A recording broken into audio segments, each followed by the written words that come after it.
Bonjour à tous, bienvenue sur Nofi Job & Co, la chaîne dédiée aux audacieuses et aux audacieux qui veulent prendre en main leur avenir professionnel.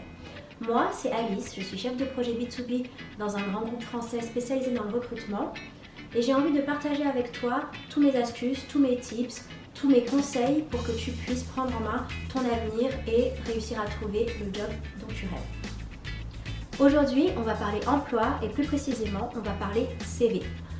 Tu le sais déjà, je ne t'apprends rien, le CV reste l'outil le plus utilisé par les employeurs pour recruter de nouveaux candidats. C'est vraiment un teaser, une carte de visite, un aperçu de ce que tu vaux professionnellement.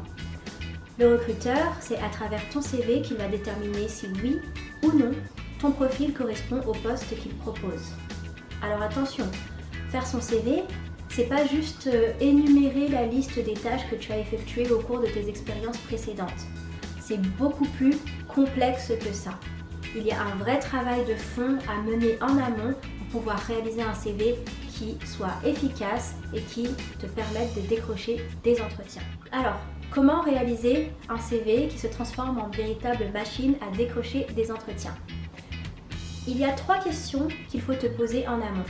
La première question: est-ce que mon CV permet au recruteur d'évaluer mon potentiel?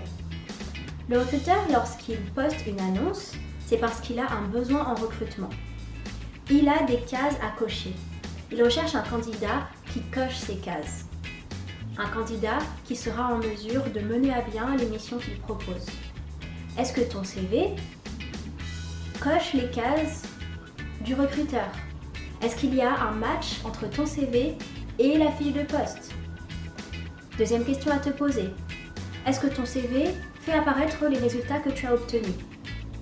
Le recruteur, il a besoin d'être rassuré.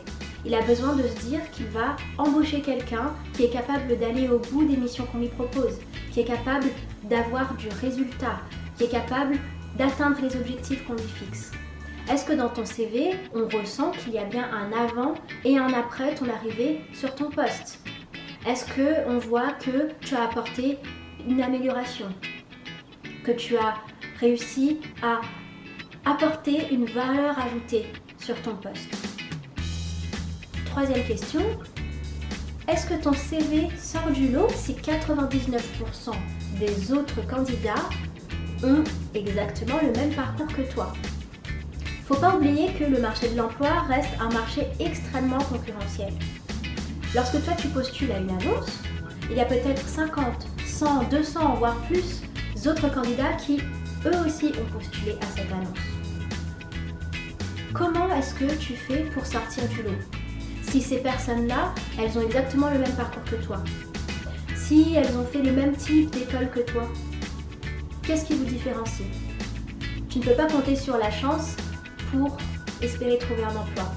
Il faut que tu sois la personne qui sort du lot. Il faut que tu sois la personne qui sort de la masse, qui se fait remarquer par le recruteur. La personne que le recruteur a envie de rencontrer. Est-ce que lorsque tu lis les différents CV que tu vois passer sur LinkedIn ou autre, sur Facebook, sur les groupes Facebook, etc., est-ce que ton CV est différent? Est-ce qu'on ressent ta singularité? Est-ce qu'on ressent ta valeur ajoutée dans ton CV? Pose-toi la question. Si tu as répondu oui à ces 3 questions, bravo, félicitations. C'est que tu dois être déjà très bien rodé pour tout ce qui est recherche d'emploi. Alors n'hésite pas à laisser tes tips, tes conseils, tes astuces en commentaire pour aider les autres. Si tu as répondu non à une ou à plusieurs de ces questions, dis-moi en commentaire sur quoi est-ce que tu bloques. Dis-moi en commentaire là où tu aurais besoin que je t'aide pour répondre oui et avoir un CV qui permet de décrocher des entretiens. Merci à tous de m'avoir écouté et je vous dis à la semaine prochaine sur Nofi Job & Co pour